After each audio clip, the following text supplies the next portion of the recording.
আজ সকালে ঘুম থেকে উঠে পিৎজা খেতে ইচ্ছা করছিল, তো আমি বোনকে বললাম, বোন বললো চল বাড়িতে বানিয়ে দিচ্ছি। আমি বললাম এরকম আবার হয় না কি? ও বললো কেন হবে না। তো ওর কথা মতো আমি এখানে ক্যাপসিকাম, পেঁয়াজ আর লঙ্কা গুলো কাটলাম, আর এখানে ডোটা রেডি করা হলো রুল ময়দার সাথে ইস্ট মিশিয়ে। আর তারপরে এই যে কিছু বোনলেস চিকেন যেগুলো আলাদাভাবে রেখেছিলাম, আর এই যে ডোটা রেডি করার পরে স্পুন দিয়ে একটু ফুটো ফুটো করে নিলাম, আর তারপরে পিৎজা সস মাখিয়ে নিলাম ভালো করে।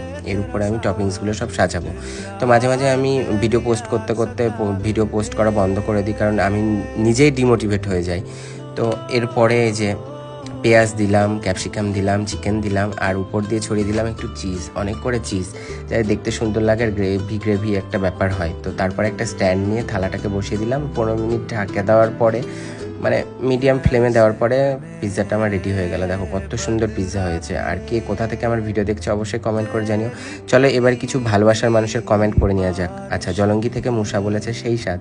Thank you so much. এরকম ছোটো ছোটো কমেন্ট করলে ভিডিও বানাতে খুব উৎসাহ লাগে, ভালো লাগে। কমেন্ট করো। আর কে কোথা থেকে দেখছো অবশ্যই জানিও। তো এই যে পিৎজাটা রেডি হয়ে গেছে। আচ্ছা, আরেকজন করিমপুর থেকে কমেন্ট করেছে, মুকুল মণ্ডল। থ্যাংক ইউ সো মাচ মুকুল। আর এইদিকে আমি আর আমার ভগ্নিপতি মিলে পিৎজাটা খাচ্ছিলাম, এনজয় করছিলাম।